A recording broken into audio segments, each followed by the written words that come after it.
Hello, ladies and gentlemen, and welcome to the Ark. The Sea Worm. Scarce can it be called a lighthouse, and yet hardly can that cherished title be taken away, for without it, one would strain to find words to speak of the 4 sea-sun-aged walls that support, out of the unpleasant refusal to die that possesses old seamen, 4 wind-eaten planks, and atop them at last a rusted lantern, and hardly a roof.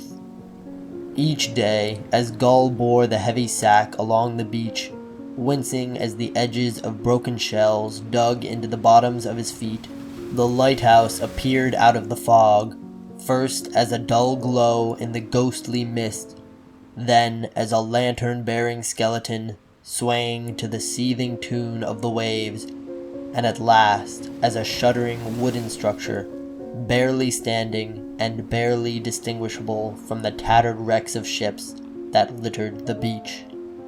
That day the fog hung so thickly on the damp sand that as he kicked pieces of gray, rotting crabs back into the surf, he could seldom see where they landed, and indeed could not hope to see far enough to direct himself in a straight line along the surf, causing him often to find himself as far as up to his knees in the icy waves, and having to redirect himself back again towards the sand.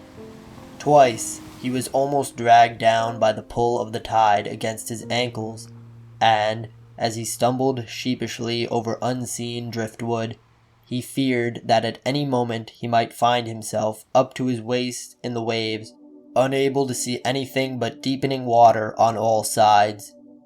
His knees ached bitterly, and his feet were senseless from the unbearable temperature of the water.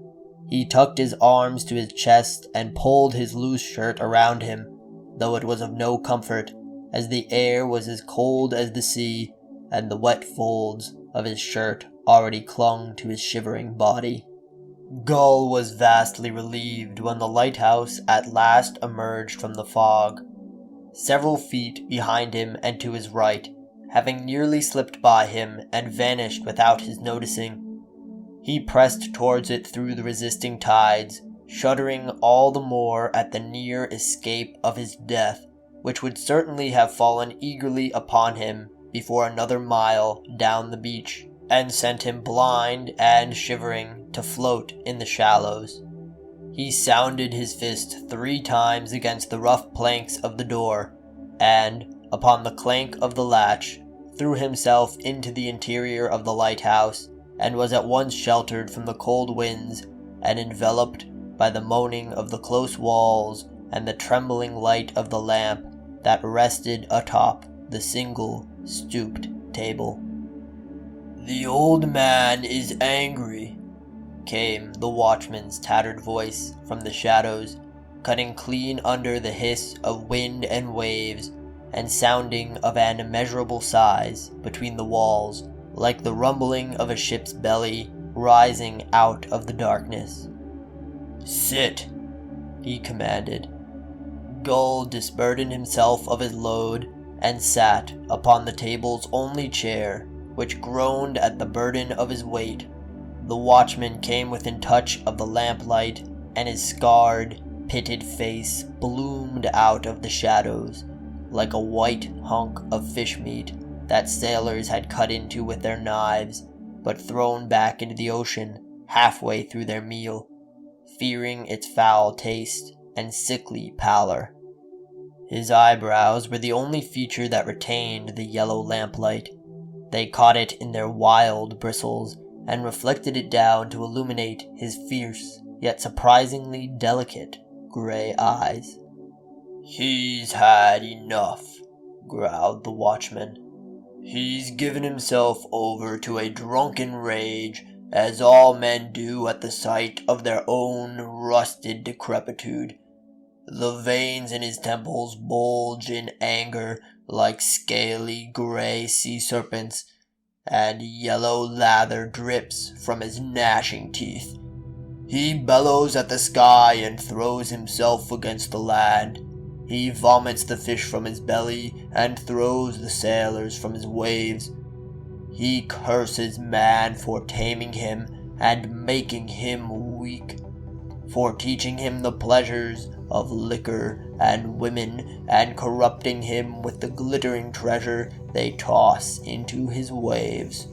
The watchman raised his wooden fist, carved with muscles and veins, to the forearm, where it was fastened to an unsightly stump by a network of leather straps, and, bringing it down on the table with an impact that sent the lamp's flame into a frenzy, cried, "Damned be man for tarnishing the ocean."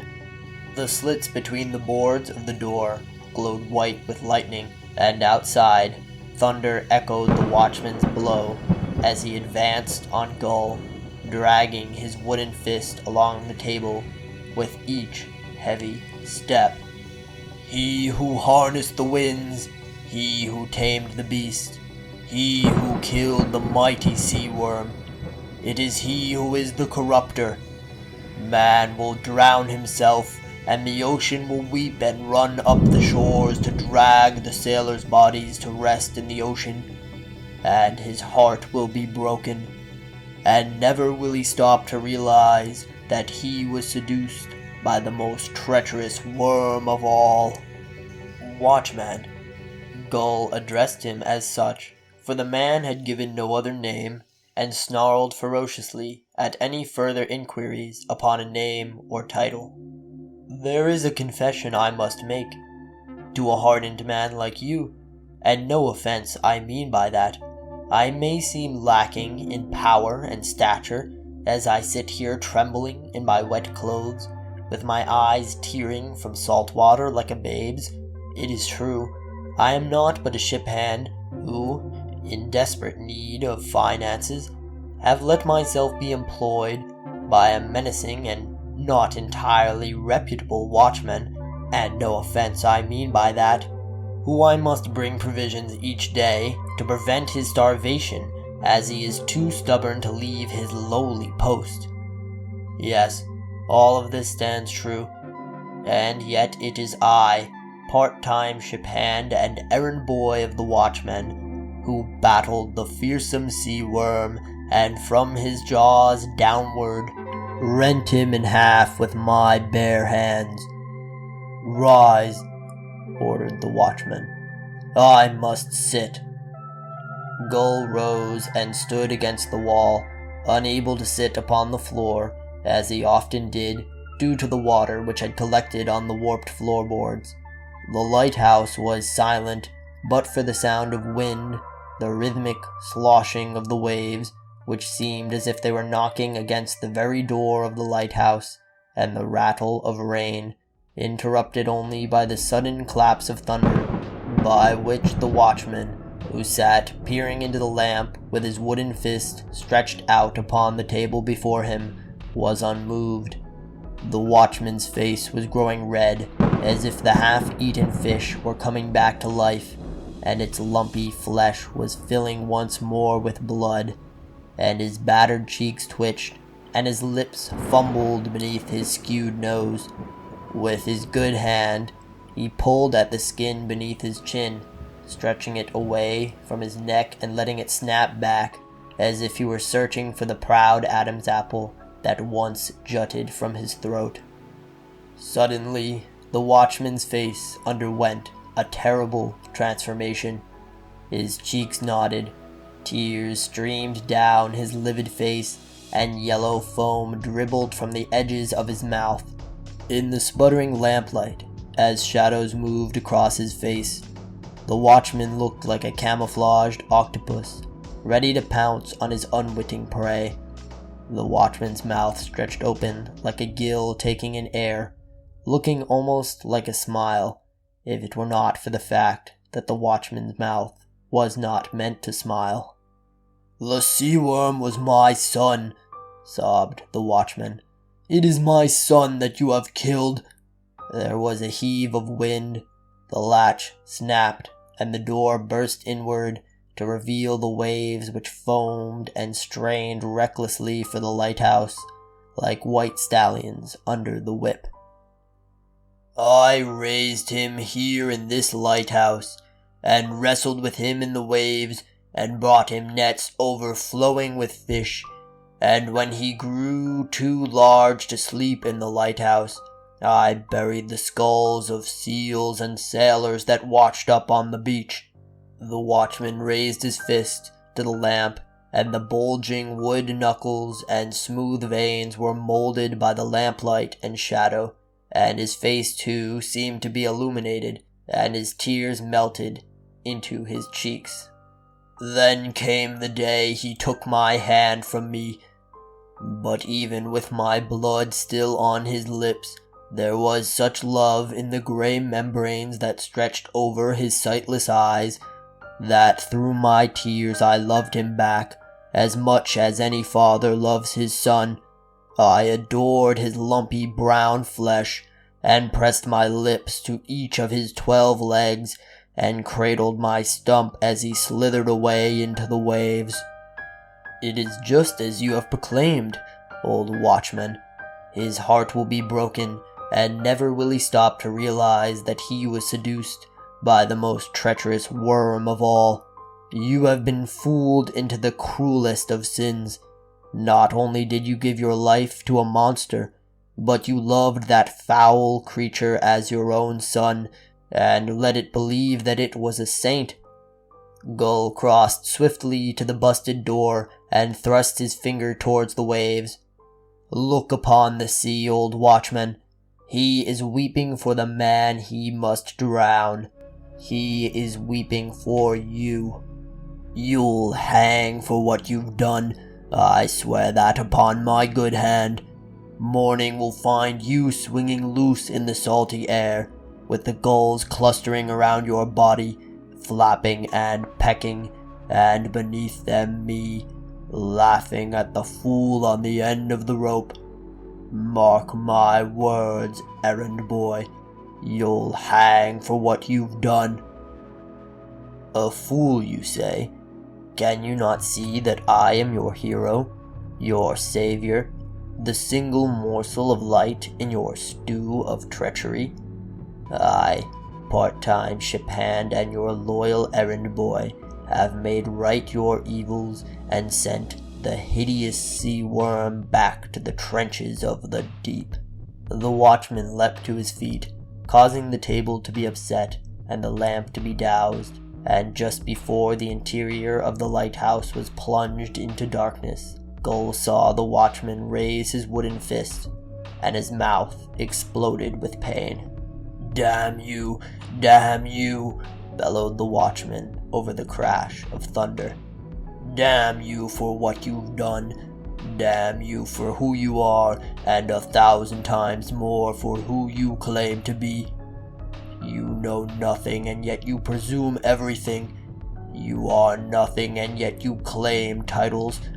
The sea worm was my son, my flesh, my vitality. It was he who kept the ocean churning." A wave rushed through the open door of the lighthouse, pulling Gull to his knees in the frigid water and dragging him across the uneven boards, which tore his shirt and lay open the skin of his forearms and knees. The lighthouse seemed to heave and rock about him, and as he coughed and retched, blood and seawater stung his nose and burned his throat. Illuminated by false daylight, the watchman stood above him, with water swirling about his thighs, unmoved by the blast of the wave which he had unwaveringly taken full on. "He was the prince of the sea," spoke the watchman, "and I, the humble watchman, kept watch over his kingdom. Even when my eyes burn and blood wets my cheek, I cannot stop my vigil, for it is my duty to keep watch, and I cannot refuse its power over me, any more than you can resist the allure of the rope. The watchman must keep watch, and the fool must hang." Gull struggled to his feet, but a second rush of water out of the darkness toppled him and forced him again to all fours. With an explosion of movement, the watchman righted the chair, which had been upset by the wave, strode forcefully towards Gull, and, Dragging him to his feet by the shirt, manhandled him onto the chair, whose seat lay just beneath the surface of the water. "I apologize deeply for calling you a fool, and for saying that I would laugh," rumbled the watchman out of the darkness. "I will not laugh, as the hanging of a man is always a very serious matter, and I give you my apologies too for my harsh tone. My old temper took a liking to you, as you resemble so closely my first son, but the matter remains. You simply must hang yourself.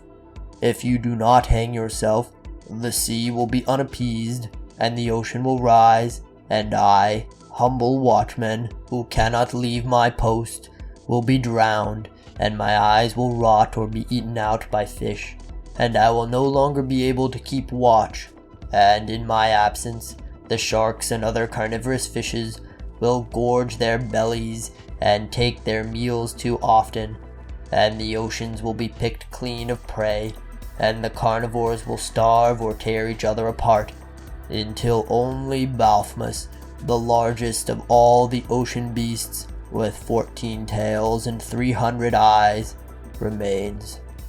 He will not give himself easily to death. He will rise from the water and devour all the creatures of the land, and make a feast of elephants, cows, boars, and lions. But when the supply of land animals is exhausted, he too, having no whales and sharks to feast upon, will perish slowly of starvation, and in his belly the little glowing fish that dwells there and nourishes itself off the suckers of sea stars and the tips of the most delicate and colorful of fins will die, and his pulsing light will flicker out, and the star who gave the fish its powers will feel the loss, and he will weep for the little fish, and the skies will rain, and his tears will wash the soil from the earth, and lay bare the rocks, and the humans who had hidden from Balthmus will be washed from their caves, until only you, part-time ship-hand, errand boy of the drowned watchman, remain on this lonely rock. Then you will cry out, 'How could I let such unspeakable terrors ravage my dear earth? Killer of the sea worm and mighty hero that I am, have I still no power against fate?' But you will be answered by silence, and without the sea to cool the earth, it will begin to boil under the heat of the sun, and you will sink into the molten star that was once your home, and wonder what unforgivable mistake brought you to the doorstep of such a hell. And so you see, there's no way around it. You have no choice but to hang yourself. Your responsibilities as a hero, and the very destiny of the world, and of the human species, and of every other creature, plant, or animal that clings to this planet, compels you to do so." Gull fought to find words of resistance, but within his cold chest, constricted by a tightening vice of water, he could find none. "I cannot contradict you," said he into the dark. "It seems that every way I turn, my duty, my destiny, and the very bones of the earth compel me towards this fate. The weight of unimaginable quantities of life, human and otherwise, rests upon my shoulders, and suddenly I find myself bearing a burden far greater than that of any hero before me." Gravely, and with the air of a stern father, the watchman spoke. "At last you know the responsibility of a true hero. At last you nobly bear the cross of fate. The rope itches for my neck, the water claws at my bosom, the sky calls my name. All the world calls out for me alone," cried Gull, with tears of joy welling in his eyes. "Take it, my boy," said the watchman, pressing a thick rope into Gull's hands. "Feel its rough body slip through your fingers like a serpent. Death wishes me to her bed with desperate passion. Oh, Death, part your legs, take me as if you had never killed before." Gull felt the watchman's warm breath breaking across the back of his neck in short bursts as he was guided through the water by the watchman and his hands were placed on the rungs of a ladder against the far wall of the lighthouse.